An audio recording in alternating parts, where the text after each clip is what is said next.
Salam əzizləyicilər, əziz qardaşlar, hər kəs xoş gördük. 1 iyun 2025-ci. Buyurun, baxın əzizləyicilər, 2 baş yanı balalı mallar satılır. Biri İvanovka cinsindəndir, digəri isə Aqulaqdır.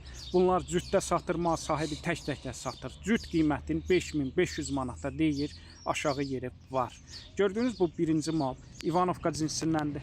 Mal sahibi deyir, ikinci qarına təzə doğub, altında gördüyünüz bu qara dişi baladır.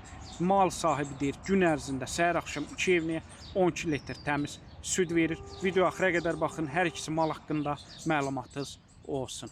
Gördüyünüz bu ikinci mal, bu da Aqulaq cinsindəndir, yəni Aqulaqdır. Mal sahibi deyir, təzə doğub, altındakı bala dişi baladır, yəni dişi bala ilandır. Mal sahibi deyir, gün ərzində səhər-axşam 2 evliyə 11 litr təmiz süd verir. Kim istəsə əlaqə saxlasın, gəlsin, hər iki malın südün saxsın, yoxlasın, fağırlığına, sakitliyinə baxsın, sonra istədiyin alsın. Tək-təkdə satılır, cütdə satılır. Mal sahibi cüt qiymətini 5500 manata deyir. Real alıcı olsa aşağı yeri var. Hər kəsə öncədən təşəkkürlər.